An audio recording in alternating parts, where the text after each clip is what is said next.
ماشاءاللہ آپ نعت سن رہے تھے آقا کریم علیہ الصلوۃ والسلام کی. اگر سن کے دل خوش ہو تو کہو سبحان اللہ. ایک مرتبہ پھر سبحان اللہ. تو اب بلا تاخیر بلا تمہید میں اپنے استاد محترم فخر المدرسین استاد مولانا حضرت علامہ قبلہ محفوظ احمد ہاشمی صاحب دعوت برکاتہ العالیہ چونکہ جلال گڑھ سے تشریف لائے. میں بارہا کو خوش آمدید کہتا ہوں. انہوں نے محبت فرمائی تشریف لائے تو اب ان کو مائک لینے سے پہلے اب ایک نعرہ سنیں تاکہ پتہ چلے کہ عاشق بیٹھے ہیں. نعرہ تکبیر، نعرہ رسالت، نعرہ خلافت، نعرہ حیدر. جشن میلاد النبی، جشن میلاد النبی، جشن میلاد النبی. علماء حق اہل سنت.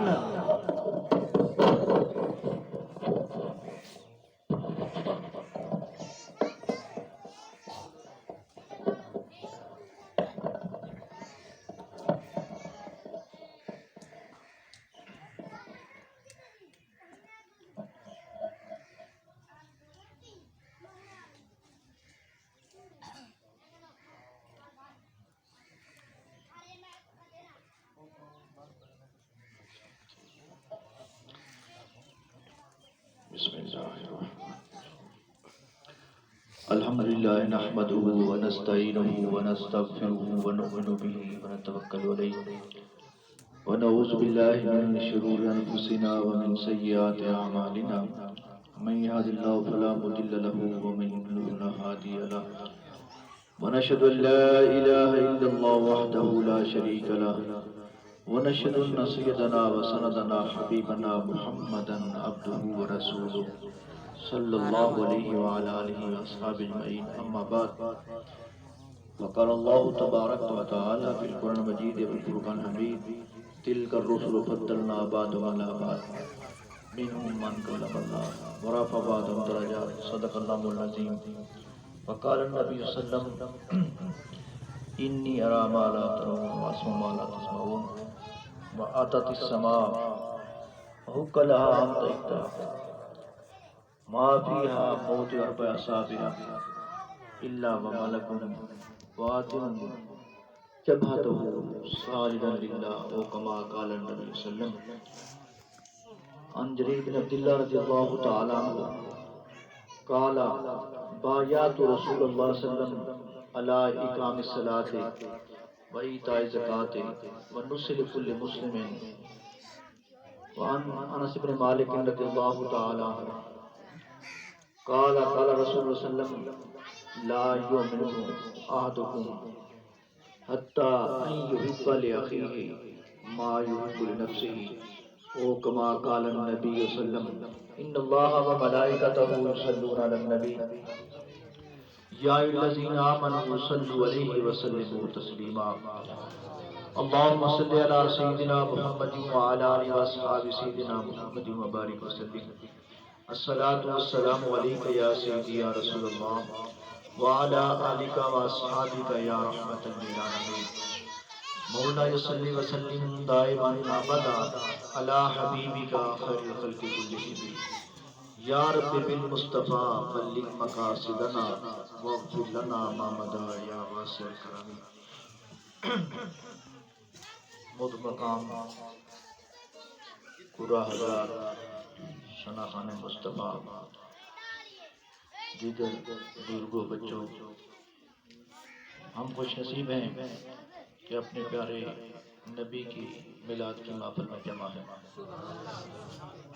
اللہ تعالیٰ کی بارگاہ میں دعا ہے کہ محترم بانی محفل قاری حافظ اللہ بدایہ صاحب، اللہ تعالیٰ ان کو صحت و عافیت کے ساتھ ان کا سایہ اپنی اولاد پر دراز فرمائے.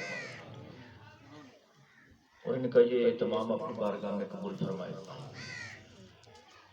تو آپ کے سامنے سرکار کے میلاد کے حوالے سے کچھ معروضات عرض کرنے کے لیے 30 پارے کی ابتدائی آیت کا حصہ تلاوت کیا کہ جس کا ترجمہ ہے کہ رب کریم نے فرمایا تلک الرسل فضلنا بعضهم علی بعض، یہ عظمت والے رسول ہیں جن میں سے بعض کو ہم نے بعض کے اوپر افضل بنایا، افضلیت دی، عرفہ مقام دیا، اعلیٰ مقام دیا۔ منہم من کلم اللہ، ان میں سے کچھ وہ ہیں جن کو سے اللہ تعالیٰ نے بغیر فرشتے کے واسطے سے ڈائریکٹ کلام فرمایا۔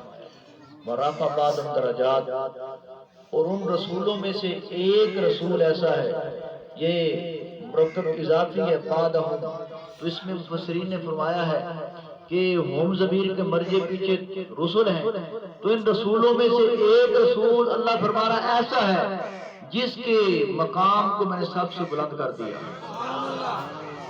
تو وہ رسول کون ہے؟ وہ آپ کے میرے آقا ہیں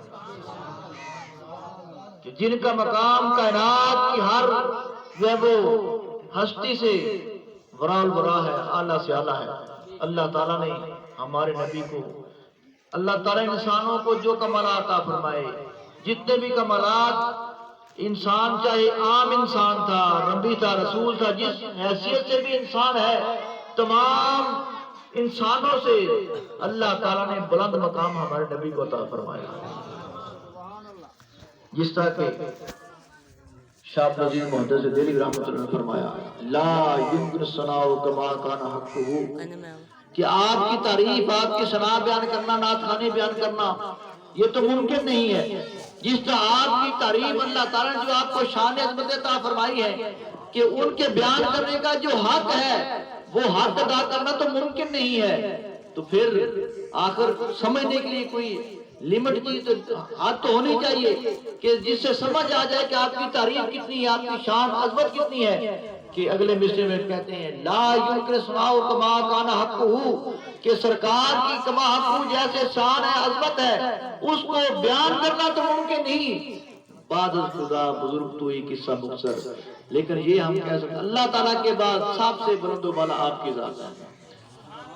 اعلیٰ حضرت نے بھی فرمایا کہ تیرے تو وصف عیب تنہائی سے ہیں بری، تیرے تو وصف عیب تنہائی سے ہیں بری، حیران ہوں میرے شاہ میں کیا کیا کہوں تجھے۔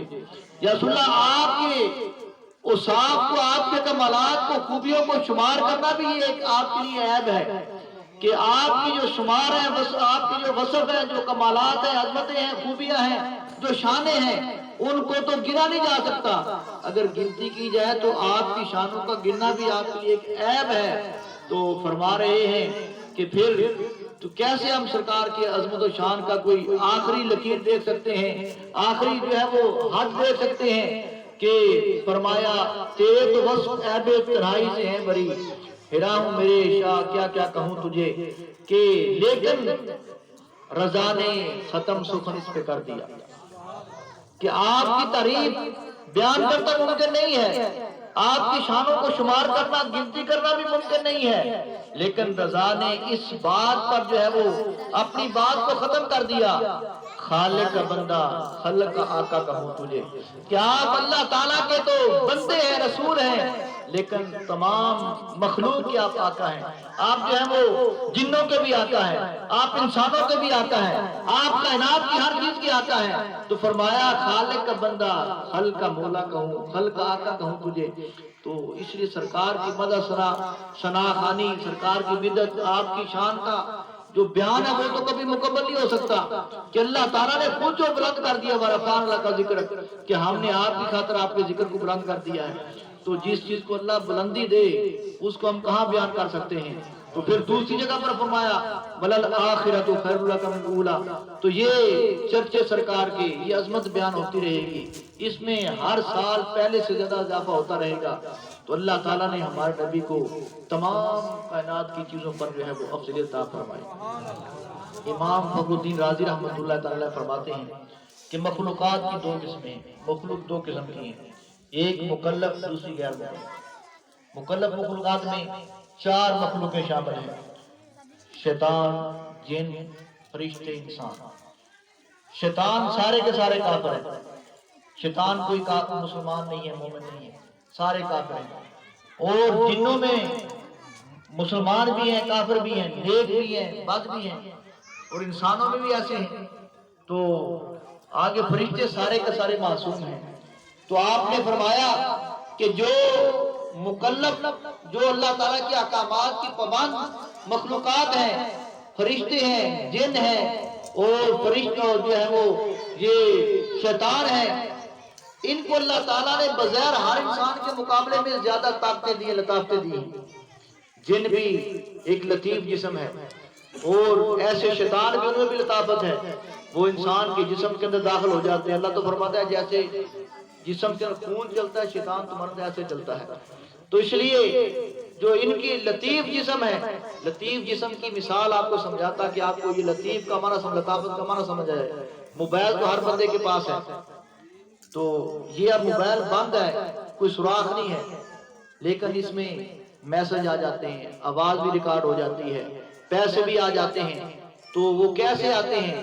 ایک جو لہر کے ذریعے آتے ہیں۔ لہر وہ لطیف چیز ہے جو دکھائی دیتی اندر داخل ہو جاتی ہے۔ ایسے جن اور فرشتے لطیف جسم ہیں، وہ دکھائی دیتے جسم کے اندر چلے جاتے ہیں۔ اور یہ لطافت کی جو ان کو اللہ تعالیٰ نے شان دی ہے، اللہ تعالیٰ نے انسان کے اندر بھی رکھی ہے، کہ اللہ تعالیٰ نے انسان کے اندر جمادات کے حیوانات کی ساری خوبیاں رکھی ہیں۔ ساتھ جنوں اور شیطانوں کو جو لطافت دی ہے، جیسے وہ کسی جسم میں بھی داخل ہو سکتے ہیں، بند کوٹری میں بھی داخل ہو سکتے ہیں، بند جگہ میں بھی داخل ہو سکتے ہیں، لطیف جسم ہے۔ تو اللہ تعالیٰ نے انسان کو بھی، یہ انسان کی روح جو اندر رکھی ہے، اس کو یہ لطافت کی شان بھی عطا فرمائی ہے، اس کو یہ لطافت کی طاقت بھی عطا فرمائی ہے کہ انسان کی جو روح ہے وہ لطیف بنا دی، اس کا جسم کثیر بنا دیا۔ تو فرماتے ہیں مکلف جتنی مخلوقات ہیں، چاہے شیطان ہے، چاہے جن ہے، چاہے فرشتے، انسان ہیں، ان میں سے سب سے اللہ تعالیٰ نے بلند انسان کو کیا ہے۔ باقی مکلف مخلوقوں میں سے درجہ کس کا بلند کیا ہے، مقام کس کا بلند کیا ہے، شان کس کی بلند کی ہے؟ حضرت انسان کی شان بلند کی ہے۔ پھر فرمایا سارے انسان بھی برابر نہیں ہیں۔ انسانوں میں سے جو مسلمان ہیں ان کا درجہ باقی انسانوں سے بلند ہے، جو ایماندار ہیں ان کا درجہ باقی انسانوں سے بلند ہے۔ پھر آگے پھر اس کے بعد جو ایماندار ہیں، اسلام والے ہیں، مسلمان ہیں، وہ بھی سارے برابر نہیں۔ ان میں سے جو اللہ کے ولی ہیں، اولیاء ہیں، ان کا درجہ عام مومنین سے، عام مسلمانوں سے بلند ہے۔ پھر جو ولی ہیں ان میں سے غوث کو تو ایسے درجے ہیں۔ پھر ولیوں میں سے بلند جو انسان، وہ انسان ہے۔ انسانوں میں سے جو اولیاء کرام کی صاحب میں سے جو سب سے عرفہ اعلیٰ انسان ہے، وہ نبی کی ذات ہوتی، نبی ہوتے ہیں۔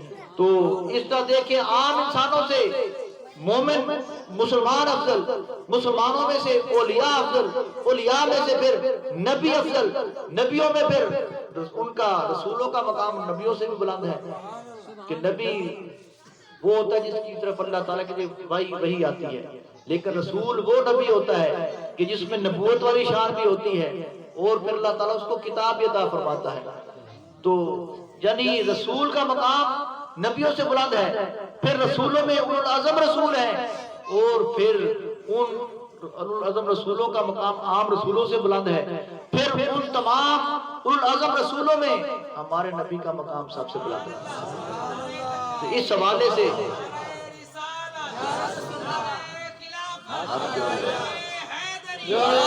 اللہ نے فرمایا تلک الرسل فضلنا بعضهم علی بعض، تو اللہ تعالیٰ نے یہ فضیلت دی ہے اور رفع بعضهم، لیکن ایک ہستی وہ محمد مصطفیٰ کی ہستی ہے، ان کو تمام رسولوں سے، تمام نبیوں سے بلند مقام عطا فرمایا۔ کیسے دیکھیں، حضرت موسیٰ علیہ السلام اللہ کے کلیم ہیں، اللہ کے رسول ہیں، وہ اپنی امتیوں کے ساتھ سفر کر رہے تھے۔ سفر کے دوران آپ کے غلاموں کے پاس سے پانی ختم ہو گیا۔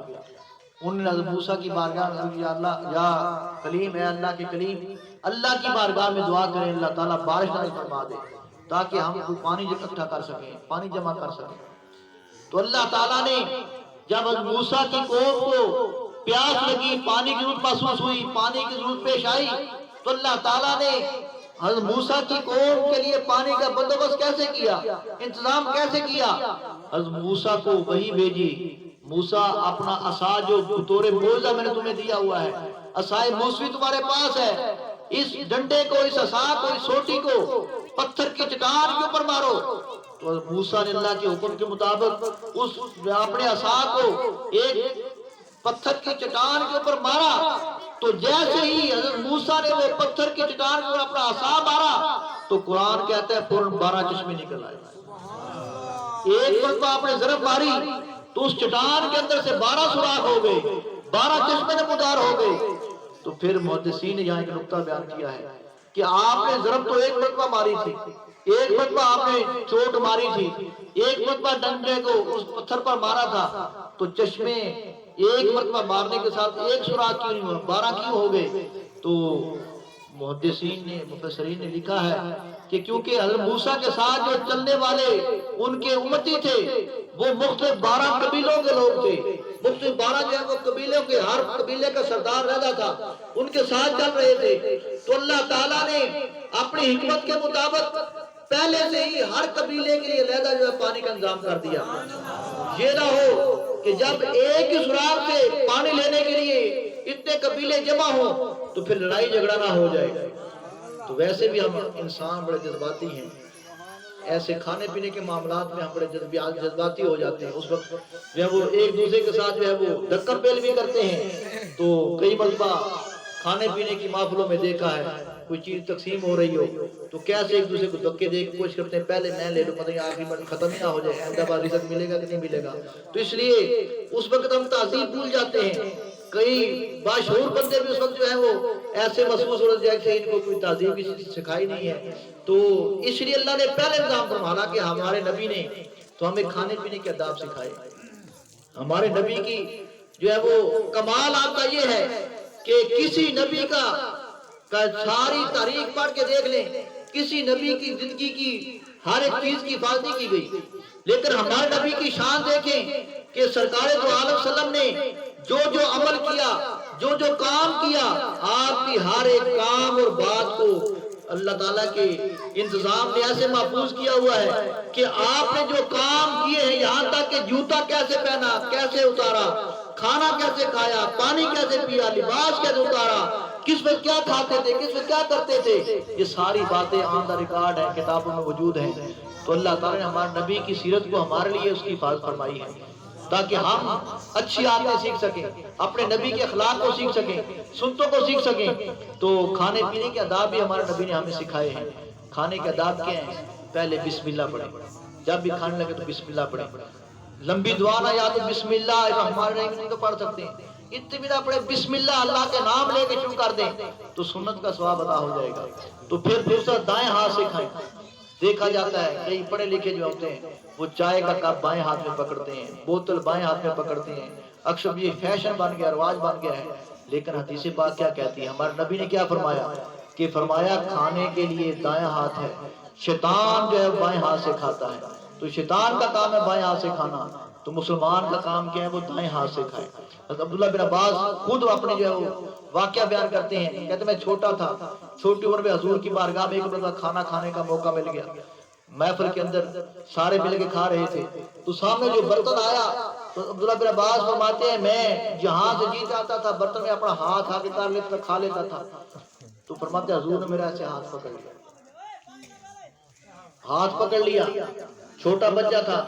تو ہم بھی اپنے بچوں کو سکھائیں، گھر کی جو تربیت ہوتی ہے وہ صحیح مؤثر ہوتی ہے، وہی بچے صحیح اس پر عمل کرتے ہیں۔ ماں باپ جو ان کو عادتیں سکھا دیتے ہیں بچوں میں وہ پکی ہو جاتی ہیں۔ تو سرکار نے ہاتھ پکڑا، فرمایا اے غلام رک جا، پہلے فرمایا بسم اللہ اللہ کا نام لے، پھر فرمایا اپنے سامنے سے کھا، پورے برتن میں ہاتھ نہ گھما، جیسے آج کل تھال تقسیم ہوتے ہیں، برتن بڑا آ جاتا ہے اس میں مل کے کھانا ہو، تو اس میں سرکار نے فرمایا جو تمہارے سامنے اس میں سے کھاؤ، دوسرے کے سامنے چیزیں اٹھانا وہ کھانے کے آداب کے خلاف ہے۔ تو اس لیے ہمیں بھی اپنے نبی کے یہ سارے طریقے سیکھنے چاہیے، کھانے پینے کے آداب سیکھنے چاہیے۔ تو میں عرض یہ کر رہا تھا تو 12 چشمے نمودار ہونے کی حکمت کیا تھی کہ وہ 12 قبیلے کے لوگ تھے، تو اللہ تعالیٰ نے ایک وقت میں 12 چشمے جاری کر دیے تاکہ کوئی جو ہے وہ بھیڑ کی وجہ سے آپس میں ان کا تو تکار نہ ہو جائے، لڑائی نہ ہو جائے، نزاع نہ پیدا ہو جائے۔ تو یہ تو موسیٰ کی شان تھی کہ آپ کی قوم پیاسی ہوئی تو آپ کو اللہ تعالیٰ نے آپ کی قوم کے لیے ایک جو پہاڑی کے اوپر پتھر کے اوپر عصا مارنے کو حکم دیا، اس سے پانی جاری فرما دیا۔ پہاڑوں کے اندر پانی کا پائے جانے کا امکان ہوتا ہے کیونکہ چشمے پہاڑوں سے نکلتے ہیں۔ اپنے نبی کی شان فرمائیں کہ اللہ تعالیٰ ہمارے نبی کو کیا مقام عطا فرمایا۔ حضرت جابر بن عبداللہ رضی اللہ عنہ، بخاری شریف کی حدیث ہے، جابر بن عبداللہ وہ فرماتے ہیں کہ صلح حدیبیہ کے موقع پر ہمارے پاس پانی نہیں تھا، پانی کی قلت ہو گئی، پانی کم ہو گیا، تو صحابہ کرام کو پیاس لگی تھی، ہمارے جانور بھی پیاسے تھے، تو اس وقت صرف حضور کے سامنے ایک چھوٹا سا چمڑے کا بنا ہوا برتن تھا، پیالہ نما برتن تھا، اس میں تھوڑا پانی تھا، تو صحابہ کرام حضور کے قریب ہونے لگے تاکہ ہم بھی پانی حاصل کر سکیں۔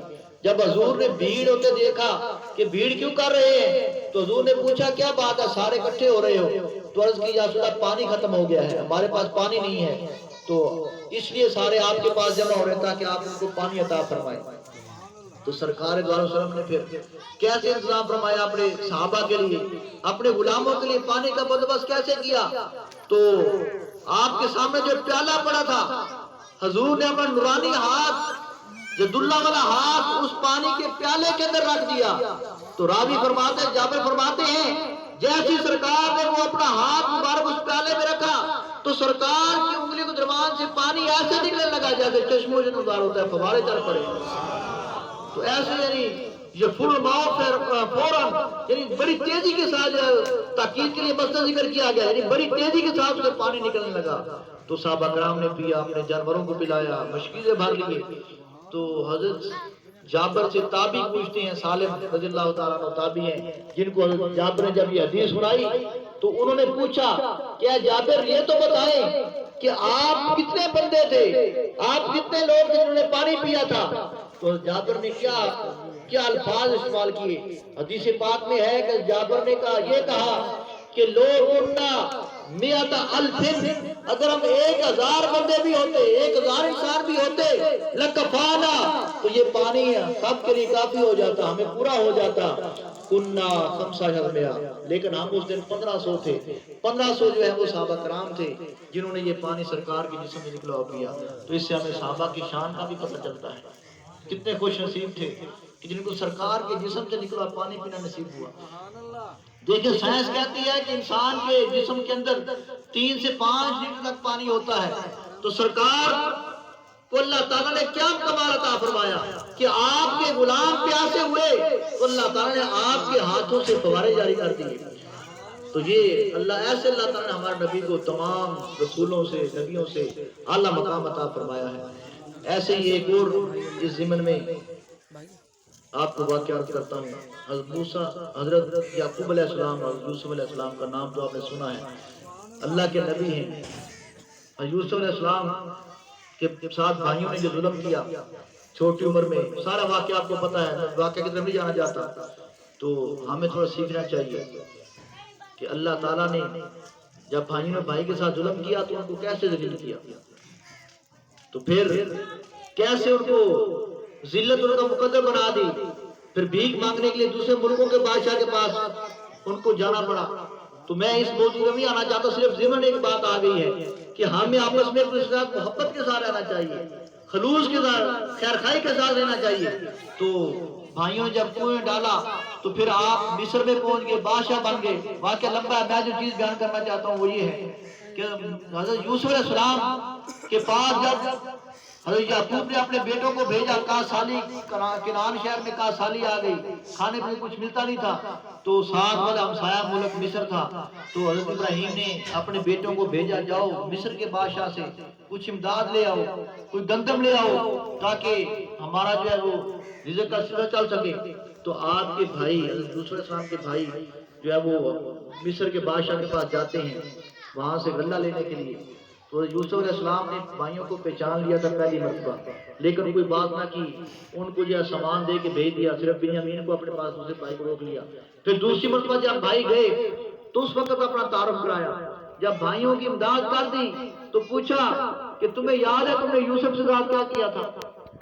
وہ بڑے حیران ہوئے کہ یوسف چھوٹا بچہ تھا، ہم نے تو اس کو کنویں میں ڈال دیا تھا، یہ مصر کا بادشاہ ہے، اس کو کیسے خبر ہو گئی کہ یہ یوسف کے بارے میں پوچھ رہا ہے؟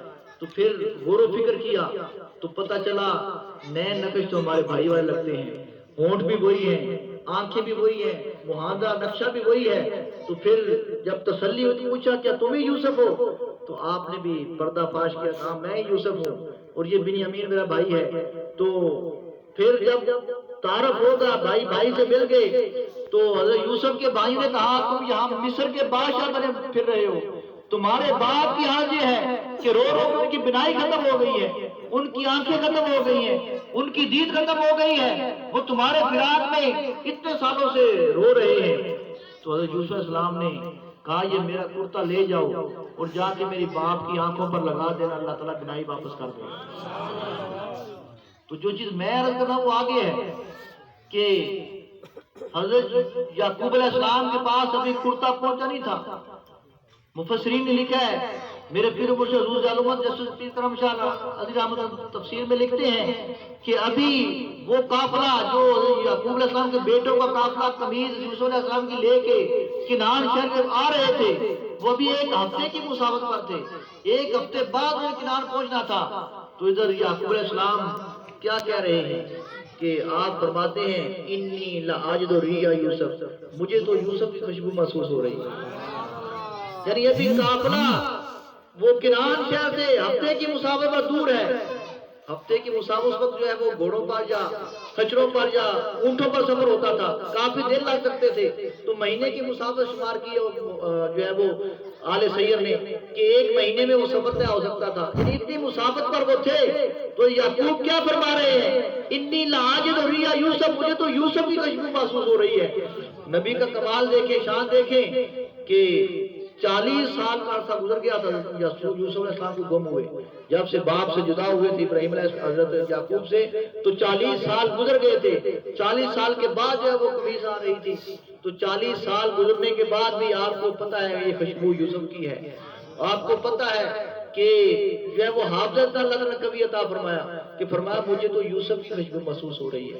تو یہ شان حضرت یعقوب علیہ السلام کی، ایک ہفتے کے مسافت پر قافلہ تھا، تو آپ حضرت یوسف علیہ السلام کی قمیض کی خوشبو محسوس فرما رہے ہیں۔ لیکن اپنے نبی کا مقام دیکھیں، سرکار کی شان دیکھیں، اللہ تعالیٰ نے آپ کو کیسی حیثیت عطا فرمائی تھی کہ مشکوٰۃ شریف کی حدیث ہے کہ حضور نے فرمایا جب کوئی بندہ مومن دنیا سے جاتا ہے، اس دنیا سے اس کی جو ہے روانگی ہوتی ہے، اس کی روح جسم سے جدا ہوتی ہے، تو پورے جہان میں اس کی خوشبو پھیل جاتی ہے۔